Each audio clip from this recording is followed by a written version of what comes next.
Bienvenue dans la nouvelle série qui s'appelle Derrière la caméra, y a quoi? Ou derrière la web série, y a quoi? J'arrive pas à me décider. Salut, je m'appelle Kenji Isidore, je suis le réalisateur de la web-série Joshua Parker disponible sur YouTube.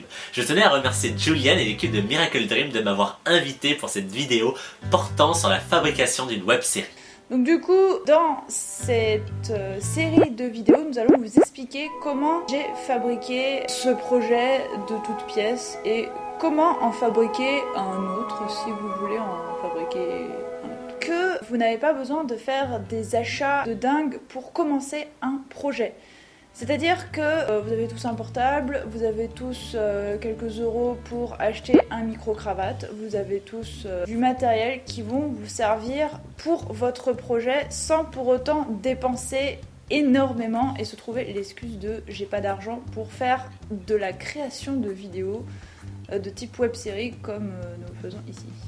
Par exemple, donc je parlais de caméra, pas besoin de s'acheter la dernière caméra qui va coûter une blinde. Déjà, vu que vous ne savez pas faire une web-série, vu que vous ne savez pas faire de vidéos, vu que vous ne savez pas vous enregistrer, vu que vous ne savez pas jouer, vu que beaucoup de choses, il va falloir s'entraîner.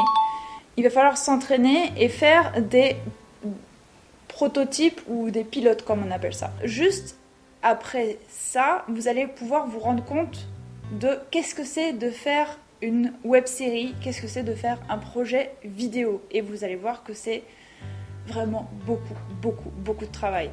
Mais on ne peut pas s'en rendre compte tant qu'on n'a pas essayé. Et donc c'est pour ça que je vous dis, si vous avez cette envie, cette volonté de le faire, je vous conseille vraiment de ne pas acheter de matériel en conséquence de cette envie et de plutôt faire des tests avec ce que vous avez déjà sous la main en matériel. Notamment au niveau des acteurs. Par exemple, vous ne savez pas très bien jouer. Et ben du coup il va falloir que vous vous entraîniez à faire votre personnage. Ou alors par rapport à la communication sur votre projet, vous ne savez pas le faire non plus. Il y a beaucoup de choses qu'on n'imagine pas mais qu'il faut faire vous. Et vous devez tout savoir faire en fait. À moins que vous soyez plus de 1, enfin dans le projet au début on n'est jamais que 2 ou 3, pas plus. Mais généralement, il faut qu'il y en ait un qui est la tête du groupe. Il va donc vous falloir faire des recherches d'acteurs et préciser vraiment que vous cherchez des acteurs bénévoles. Ça sera très important parce que sinon vous devrez les rémunérer et dans le cadre d'un prototype ou d'un pilote, ça va vraiment être bizarre en fait. Du coup, il faut que vous soyez sûr de vos acteurs. On en parlera dans une prochaine vidéo de comment recruter des acteurs. C'est la première fois que je fais quelque chose dans ce style, du coup j'espère que mes interventions seront assez claires. Je vais commencer par vous parler de mon expérience personnelle et comment j'ai été amené à créer mon propre univers sans aucun budget. Je suis actuellement âgé de 30 ans et je suis diplômé d'un master réalisation et création et d'un master théorique de recherche cinématographique. Mais vous n'avez pas besoin de diplôme pour faire de l'audiovisuel et vous épanouir dedans. J'ai démarré la vidéo quand j'étais au collège, je me filmais avec ma webcam en train de faire le pitre et je m'inventais des personnages en fait à partir de costumes. C'est-à-dire que je fouillais les armoires, les placards, tout ça, je prenais des vêtements à ma mère, je m'habillais avec, je me disais ah tiens ça pourrait être un personnage assez marrant à faire et tout. Et voilà, c'est comme ça aussi que j'ai commencé un peu à jouer aussi et à mettre en scène des choses. Il faut que vous regardiez autour de vous et que vous vous laissiez inspirer par des objets, par des vêtements, des costumes, n'importe quoi. Je veux dire, tout est source d'histoire. Vous pouvez imaginer une histoire avec ce scotch. Je sais pas, moi par exemple c'est un scotch assassin. Et pour les costumes, sachez que l'effet sera toujours différent selon les personnes qui les porteront. Moi par exemple, si on m'habille avec une robe verte, ça aura un effet différent sur moi que sur une autre personne. Donc ça aussi c'est intéressant à réfléchir. C'est-à-dire quel costume je vais faire porter à tel personnage ou à tel comédienne ou comédien. C'est plein de choses à réfléchir et on peut vraiment s'éclater dans cette dans cette réflexion artistique. Et une autre chose que vous pouvez faire, c'est aussi vous amuser avec c'est organiser avec vos collaboratrices et vos collaborateurs des séances d'improvisation et d'habillage de costumes. Comme ça, vous pouvez, genre, toutes et tous ensemble, vous amuser et... Voilà, genre imaginer des choses entre vous, débattre, faire de l'improvisation en imaginant tel ou tel personnage selon tel ou tel costume. Et au fur et à mesure, vous allez pouvoir déterminer ce qui vous plaît le plus et ce qui vous plaît le moins. Et voilà. Que votre web-série ait ou non une ou un cinéaste qui dirige le projet, le cinéma, l'audiovisuel, reste un art collectif. Donc voilà, une fois que vous avez un peu brassé tout ça, qu'une histoire commence à naître, il va falloir commencer à bien s'organiser pour que toutes les personnes qui vont participer à vos tournages se sentent bien. Et aussi, voilà, à commencer à faire des tests avec ce que vous avez autour de vous. Tout à l'heure, je vous parlais de faire un pilote pour votre projet. Et donc, de faire un test. Moi, c'est ce que je me suis dit. C'est que la première fois que j'ai filmé, je me suis dit, je vais faire le rendu d'un épisode entier pour voir ce que ça donnerait. Et j'appelle ça faire un test. Il y a plusieurs formes de tests. Nous, on en est à l'échelle de faire une saison 1 qui est un test. Tout du moins, c'est ce que je voulais. Mais dans le cadre d'une web série, l'épisode 1 sera l'épisode pilote, et donc l'épisode test. Et ça englobe tout ce qu'on va devoir faire pour continuer à faire ce projet jusqu'au bout. Dans son entièreté. Tout du moins dans toutes les problématiques qu'on peut rencontrer. Par exemple, le fait d'avoir les acteurs tous au même endroit le même jour, ça c'est déjà très compliqué parce que tout le monde a une vie, les gens sont bénévoles, n'ont pas le temps forcément pour votre projet, ils y croient mais ils se disent on y va à tâtons, on verra ce que ça donne et du coup ils ne vont pas se dire oui j'y vais, super, c'est génial, etc. Et ayez conscience que les gens ont beaucoup moins d'enthousiasme que vous pour faire le projet. Okay, c'est hyper important. Et c'est donc pour ça que je vous dis de faire des tests. Parce que ça mettra aussi à l'épreuve les acteurs. D'ailleurs, pour ça que dans la web-série Miracle Dream, on a changé plusieurs fois d'acteurs. Notamment la première fois, la première Marinette, elle a fait un test. Elle a vu sur 2 épisodes que ça ne lui plaisait pas, qu'elle ne voulait pas le faire. Il a fallu faire le test quand même pour se rendre compte. Elle ne le savait pas, moi je le savais pas, personne ne le savait. Moi, avec mon test, j'ai vu que j'adorais faire ça, donc j'ai continué. J'ai mis plus de moyens, et du coup, avec ce test, j'ai pu me rendre compte que oui, c'est ce que je voulais faire. À l'inverse de mon actrice qui a dit non, moi je veux pas faire ça. Du coup, il faut vraiment prendre en compte le fait de faire des tests, c'est hyper important. Je vous ai dit de faire des tests à l'échelle d'un épisode.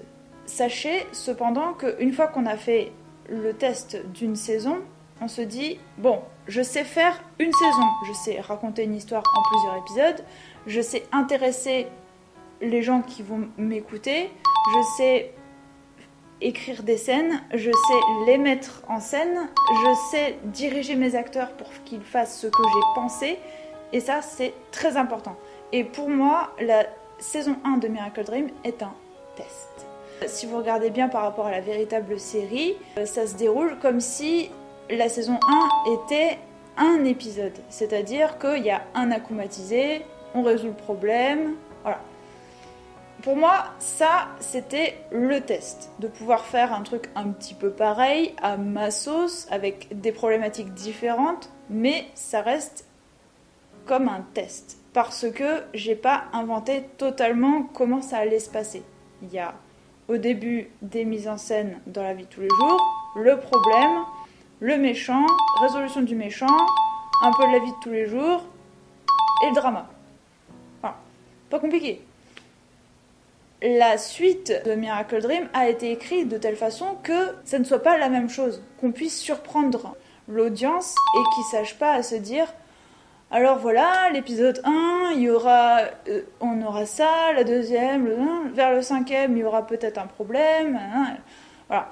Donc, il faut faire des tests. Il faut faire des tests. Et une fois qu'on a fait ces tests, on peut avoir des ambitions beaucoup plus grandes en termes d'histoire. Et il ne faut pas se brider, mais il faut faire des tests. C'est hyper important, je vous jure. Dans le cadre d'une web-série amateur, sachez que vous allez devoir faire à peu près tout seul. C'est-à-dire qu'il n'y a pas une personne spécifique dans chaque domaine. Vous n'aurez pas un chef décorateur, vous n'aurez pas un ingénieur son, vous n'aurez pas un ingénieur des lumières, vous n'aurez pas un maître dresseur de chien à côté de vous pour que le chien il fasse ce que vous avez besoin. Voilà. Tout ça, c'est des choses que vous allez devoir vous-même faire. Et donc, faire des concessions ou ne pas les mettre, ou voilà, trouver des solutions. J'ai envie de vous dire, quand vous faites une web-série amateur comme ça, il faut trouver des solutions pour tout le temps, si vous voulez faire le moindre truc qui soit un petit peu sortir de l'ordinaire. Et donc du coup, il va falloir se former à plein de métiers de l'audiovisuel pour que vous ayez la main sur tout. Parce que d'accord, vous pouvez déléguer des choses, ça c'est super cool, mais en tant que réalisateur, en tant que personne qui va diriger le projet, il faut que vous sachiez à peu près faire tout. Pour dire ça je sais que tu peux le faire, ça je sais qu'on peut le faire, ça je sais qu'on peut le faire, etc. Et que vous puissiez avoir un squelette, on va dire, dans votre tête du projet à quoi il va ressembler. Vous pouvez pas juste dire en regardant une web-série « Ah, je veux faire la même chose, mais je ne sais rien faire de tout ce qu'il y a besoin de faire. » C'est impossible. Il faut savoir faire du montage, il faut savoir faire de la prise de vue, il faut savoir utiliser un micro, mine de rien c'est hyper compliqué.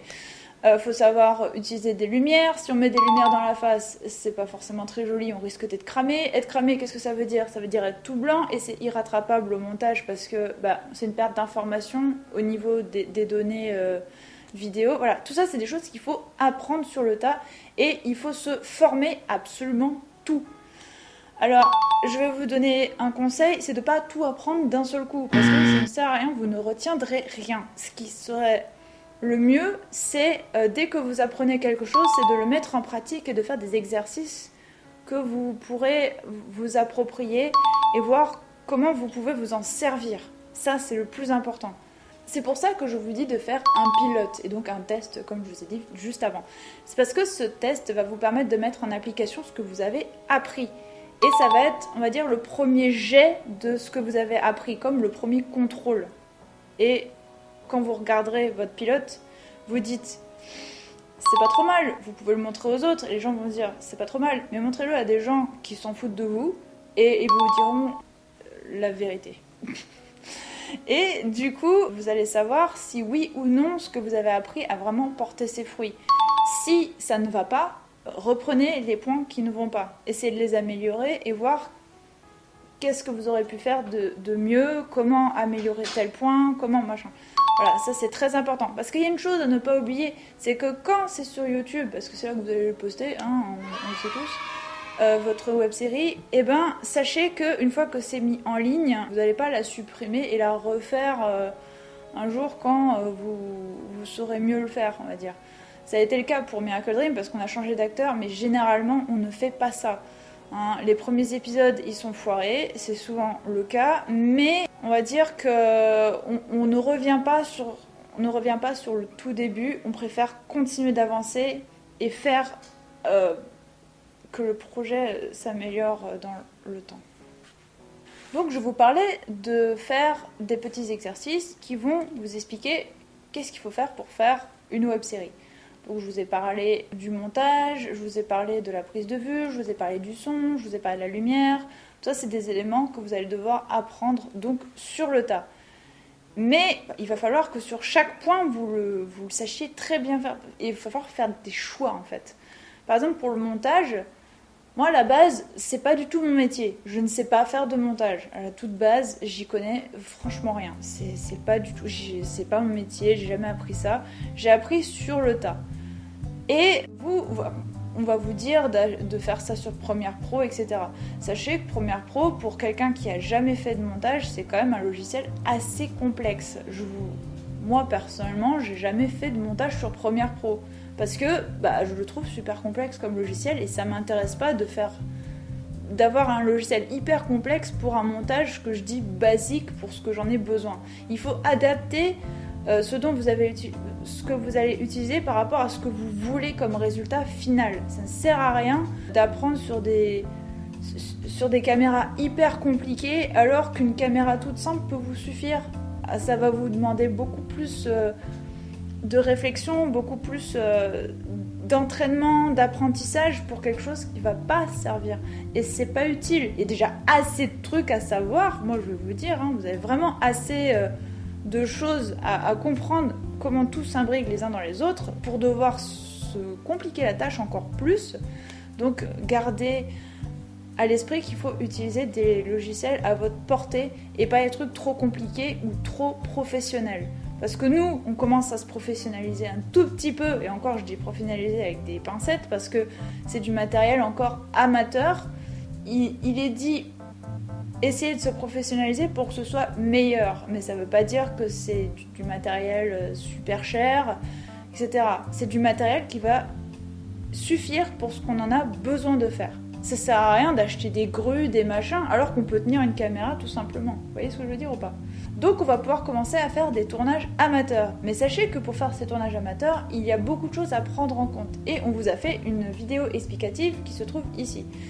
Voilà la miniature. Allez la voir quand vous pourrez la voir.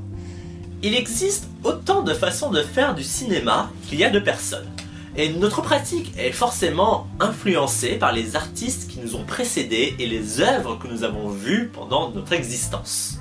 Et moi je trouve ça en fait super essentiel et intéressant de se pencher sur en fait quelles sont les ressemblances que mon œuvre a avec justement tout ce que j'aime et qu'est-ce qui la différencie de toutes les autres. En ce qui me concerne, on peut sentir que dans ma web-série Joshua Parker, j'ai été clairement influencé et inspiré par Tim Burton. Parce que voilà, j'ai grandi en regardant les VHS de ses films, et ça m'a beaucoup, c'est ça aussi qui m'a donné la passion du cinéma. Tim Burton que j'ai rencontré en personne d'ailleurs. Ce qui différencie mon univers de celui de Tim Burton, eh bien c'est la manière dont j'aborde certaines thématiques, c'est même des thématiques que j'aborde et qu'il n'aborde pas forcément dans ses films, c'est aussi la manière dont je filme les visages, dont je filme les corps, c'est sur plein de trucs, c'est la manière dont j'écris mes dialogues, dont j'écris mes personnages, dont j'écris leur évolution. On est drastiquement très différents en fait, tout en étant similaires sur certains points. Car aussi voilà, ce qui détermine votre œuvre, c'est votre vécu. C'est les expériences que vous avez accumulées dans votre esprit et votre personnalité. C'est ça aussi qui va déterminer en fait la singularité de votre web-série. C'est tout ce que vous avez vécu, tout ce que vous avez vu, c'est toutes ces choses qui nous entourent, toutes ces images vues, toutes ces musiques entendues, tous ces films qui vous ont fait rêver pendant votre jeunesse, qui vous inspirent encore au présent, et tout ça mélangé, et bien voilà, c'est ça qui va être le moteur de votre web série, et ça va forcément il faut qu'en fait qu'on sente votre personnalité, il faut qu'on sente qui vous êtes au travers de votre web série. Je pense que c'est ça qui est important, il faut être fidèle à vous-même, il faut être sincère. Et donc toutes ces choses que j'ai abordées, elles vont aussi se faire ressentir dans la manière dont vous allez écrire votre histoire. Donc, il faut trouver une histoire pour votre web-série. Généralement, ce que je fais, c'est que je cherche le squelette de mon histoire, vers où je veux emmener mes personnages et qu'est-ce que je veux raconter. Il faut que toute mon histoire n'ait que ses buts en tête. Et du coup, il faut se dire, il faut trouver l'histoire qui va vous parler, qui va vous stimuler, qui va vous plaire. Il faut que votre histoire vous plaise, c'est hyper important. Et donc du coup, une fois que vous avez trouvé cette histoire, il faut que vous trouviez comment faire évoluer vos personnages à travers cette histoire. Il faut que vous trouviez leurs relations, il faut trouver beaucoup de choses par rapport à votre histoire. Je ferai peut-être une vidéo dédiée à ça. Néanmoins, il faut faire des scripts parce que, mine de rien, quand vous avez votre histoire qui dure un épisode, il va falloir que vous le découpiez en plusieurs morceaux. Et donc pour ça, il va falloir faire des scripts. Et pour ça, j'ai fait une vidéo dédiée entièrement à faire des scripts. Que voici. Voilà, elle sera en fiche, elle sera aussi en description.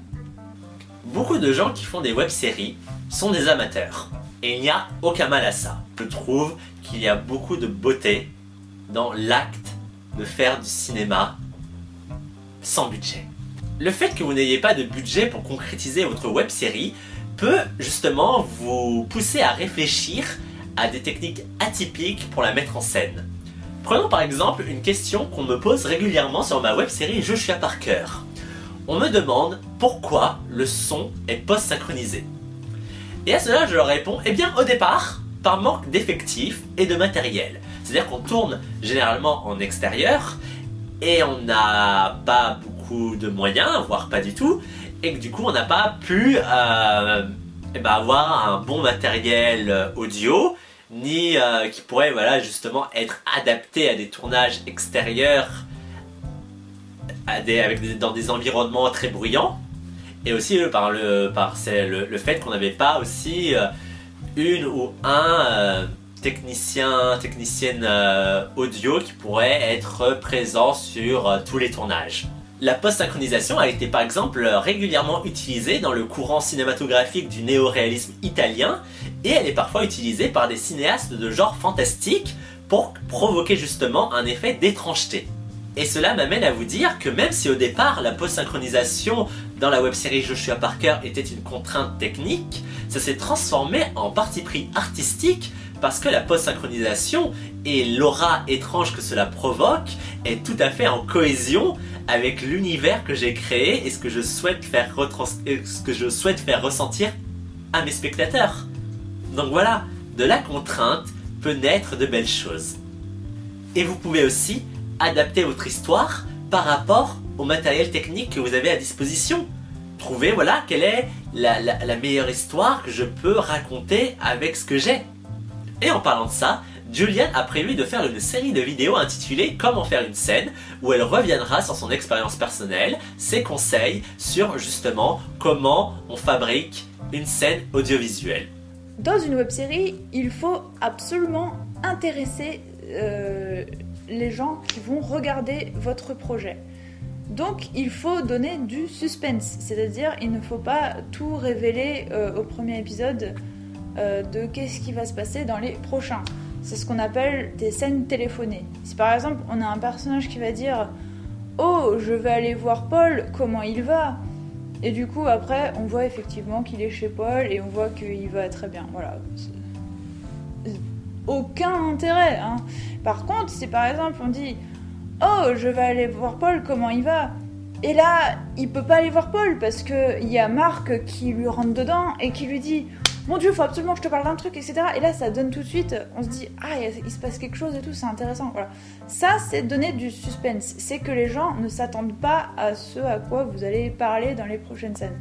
Alors, en ce qui concerne les personnages, veillez à bien les différencier les uns des autres et aussi à pas être trop manichéen dans la manière dont vous allez les écrire. C'est-à-dire apportez-leur des nuances, des aspects autant positifs que négatifs. Car le fait d'avoir des personnages justement qui sont imparfaits, qui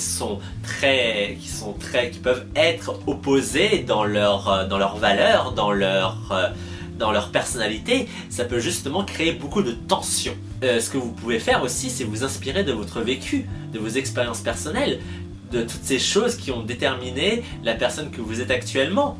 C'est aussi ça qui est formidable avec l'art. C'est pouvoir transformer des choses réelles en choses imaginaires. C'est cathartique, c'est un exutoire. L'audiovisuel, c'est aussi une voie de cristalliser des événements réels en univers fictionnel. Et moi je trouve ça super beau. Et dans le cinéma, eh bien quand il y a toute une équipe qui travaille sur votre projet, eh bien chacune et chacun peuvent se retrouver dans vos histoires. Et c'est aussi ça qui va arriver avec les spectatrices et les spectateurs qui vont découvrir votre web-série. C'est-à-dire qu'ils vont se retrouver dans la manière dont vous parlez vos personnages, dans la manière dont dans vos récits, tout simplement. Maintenant, on peut aussi parler de l'adaptation. C'est ce que fait Miracle Dream, c'est-à-dire qu'ils prennent un univers déjà existant et ils l'adaptent à leur propre manière. Alors ça, l'adaptation, ça existe depuis la nuit des temps. C'est-à-dire, il y a maintes œuvres cinématographiques, c'est quelque chose de très commun, où ils prennent un livre et ils le transforment en film. Et ça provoque beaucoup de débats. ça provoque beaucoup de débats parce que, et ça concerne notamment la fidélité par rapport à l'œuvre originale. Et moi, mon avis là-dessus, c'est qu'au contraire, c'est moi quand je vais voir une adaptation, je veux voir comment ce groupe de personnes adapté avec leur propre univers, un univers déjà existant. Moi, je ne m'attends pas à voir quelque chose de fidèle, je m'attends au contraire à voir les différences. Qu'est-ce qui va différencier cette adaptation de l'œuvre originale? Mais que votre web-série soit créée de toutes pièces ou soit une adaptation d'un univers déjà existant, quoi qu'il en soit, ça va vous demander beaucoup d'investissement, de temps et d'organisation. Sachez également, dans un dernier temps, qu'il faut avoir du temps. C'est peut-être très bête à dire, mais faire une web-série, ça prend beaucoup de temps. Si ce n'est que c'est votre enfant, en fait, c'est la même chose. C'est vraiment, vous faites tout pour que ce soit la meilleure série du monde, vous faites tout pour que tout le monde aime votre série autant que vous l'aimez, etc. Et donc, il faut se dire que c'est un changement drastique de votre vie si vous faites ça, parce que vraiment, c'est un truc qui prend aux tripes. On a vraiment envie de voir comment elle va évoluer, on a envie de voir ces épisodes monter, on a envie de voir les effets spéciaux et de voir les personnages émerveillés d'une explosion ou quoi, alors qu'on l'a tourné et qu'il y avait des chiens qui aboyaient et que tout le monde s'en foutait, etc. On avait juste ces expressions des personnages, voilà, toute la dynamique magique de la chose, on attend de la voir. Et donc du coup, vous l'aurez pas tout de suite, vous l'aurez vraiment pas. Il faut énormément de temps pour que vous en soyez au moment de l'émerveillement et que vous soyez fiers de ce que vous avez fait. Mais ça prend beaucoup de temps à faire un tel projet. Parce que réunir des acteurs au même endroit, le même jour, les bons acteurs, c'est très difficile parce que les gens ne sont pas forcément tous disponibles en même temps. Ils peuvent pas aller à l'endroit peut-être parce qu'ils n'ont pas de voiture. Il faudra peut-être aller les chercher. Il faudra peut-être faire les costumes, demander à des costumiers, demander à des couturiers, demander des prestations externes, fabriquer la musique. Beaucoup de choses comme ça que vous pourrez pas avoir tout de suite. Il va falloir beaucoup de temps pour mettre en place tout ça. Voilà, donc je vous conseille d'avoir vraiment beaucoup de temps et d'avoir zéro activité à côté parce que vraiment ça prend beaucoup de temps. Soyons honnêtes, la création de web-séries et l'art du cinéma en général, c'est très compliqué. Il faut déjà bien organiser ses tournages, bien construire son planning et veiller aussi aux besoins des membres de son équipe. Et sachez que le poste de réalisateur, c'est très solitaire. C'est un poste aussi où on porte beaucoup de poids sur nos épaules.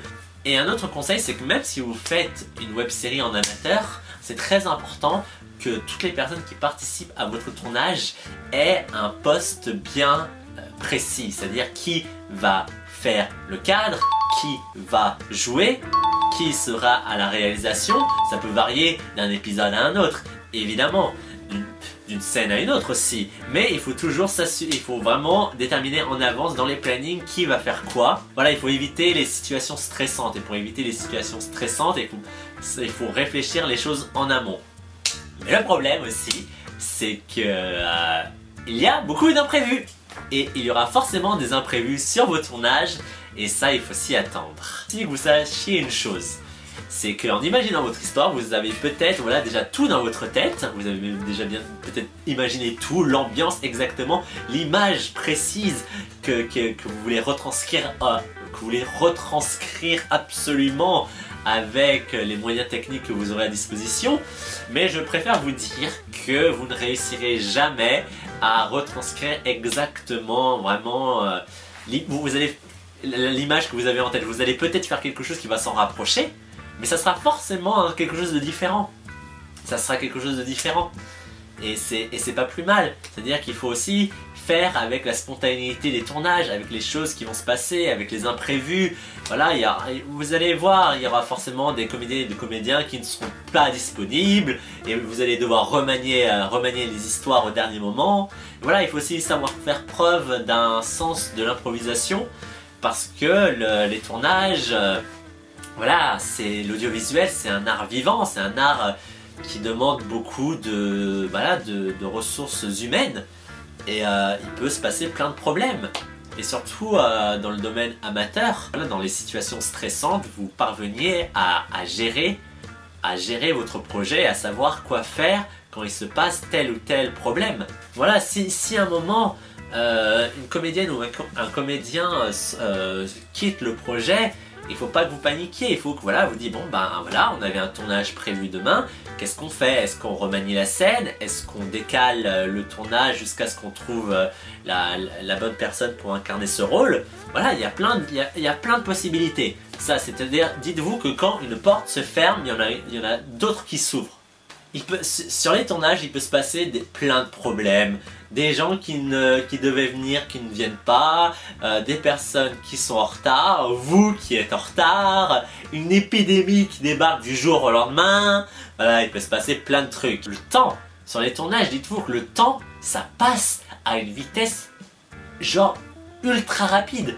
Genre c'est ça aussi qui est très stressant dans les tournages, c'est que on pense qu'on a du temps et genre on voit qu'on est à la moitié de la scène et il nous reste, on sait genre la nuit va bientôt tomber, là on tombe dans un lieu qui va bientôt fermer et donc voilà. Lors des tournages de mon film Le Papillon de Fukushima, que j'ai réalisé dans le cadre de mon master réalisation et création, il y avait une scène qu'on a tournée, comme la plupart de mes scènes, dans l'enceinte de mon université, et plus précisément dans le petit studio. Et dans cette scène, du coup, une danseuse japonaise fait des mouvements qui apaisent le cœur des spectateurs. Il y avait les angles sur la danseuse et les angles sur les spectateurs, qui étaient installés sur des chaises.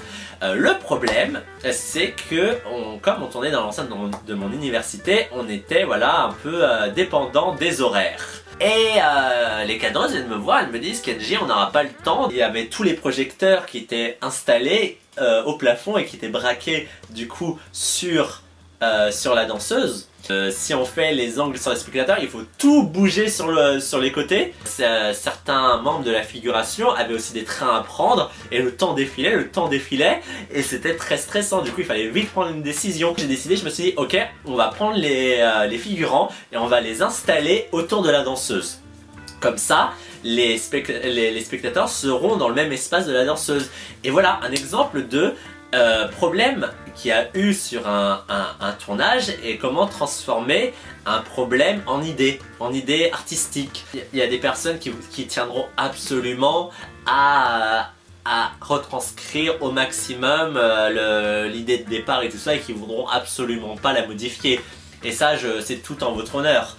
C'est chacune et chacun a sa propre méthode et c'est aussi à vous aussi de déterminer au cours de votre expérience quelles sont les méthodes que vous préférez, comment vous allez vous organiser et tout ça. Vous allez aussi trouver vos propres singularités au fil de vos projets. J'ai illustré dans toutes ces parties des aspects pas forcément positifs d'un projet de web-série, mais sachez tout de même que c'est très enrichissant, socialement parlant, culturellement, tout, de faire ce genre de projet. On rencontre des gens en or, on rencontre des problèmes, on les surmonte tous ensemble, des amitiés naissent, on a des étoiles dans les yeux quand on voit le projet une fois monté, quand on voit l'émerveillement du public quand il voit votre projet, ça n'a pas de prix. Tout ça, c'est vraiment des choses que vous devez prendre en compte. Vous les aurez pas tout de suite, ça je vous jure, vous les aurez pas tout de suite. Mais sachez-le que ça n'apporte pas que du négatif et que des embêtements. C'est vraiment très positif sur le point de vue humain. Voilà, je suis désolée de ma façon de parler dans cette vidéo, mais sachez que de base je suis pas très à l'aise de parler devant des caméras en podcast comme ça. Mais en tout cas, nous faisons ce qu'on peut pour vous donner un contenu par rapport à derrière la caméra. Nous faisons ce que nous pouvons pour vous donner un contenu un tout petit peu différent d'habitude, un tout petit peu, voire totalement. Mais voilà, sachez que c'est pour vraiment vous montrer l'envers du décor, comment on a galéré, mais aussi pour vous aider vous si vous voulez le faire. C'est vraiment pour ça que j'ai fait ces vidéos. Et il y en aura tout ça. voilà, avec différents thèmes que nous avons énoncés tout le long de cette vidéo. Elles sont pas tout de suite encore visibles à l'heure actuelle où vous voyez cette vidéo au jour de sa sortie, mais dans les prochaines semaines, elles seront toutes disponibles et il y aura une playlist pour que vous puissiez les visionner toutes. Bon, bah on arrive bientôt à la fin de cette vidéo. J'aimerais remercier l'équipe Miracle Dream de m'avoir invité. C'était vraiment une expérience très intéressante. Et j'espère que nos interventions avec Julian vous auront donné envie de vous lancer à votre tour dans l'aventure de la web-série. Vous avez pu constater qu'entre Julian et moi, nos méthodes peuvent être différentes, nos univers sont aussi très différents, et que c'est ça aussi qui fait la richesse du cinéma, de l'audiovisuel, c'est qu'on est toutes et tous différents. Faire de l'audiovisuel, c'est compliqué, mais le plus important, c'est de s'amuser. Merci de nous avoir suivis tout le long de ce premier épisode de Derrière la caméra, Y'a quoi ? Je remercie aussi chaleureusement Kenji de m'avoir aidé dans cette première vidéo de Derrière la caméra Y'a quoi ? Et je vous invite très sincèrement à aller voir tout le fruit de son travail et son projet de Joshua Parker qui est vraiment une série à couper le souffle. Et voilà.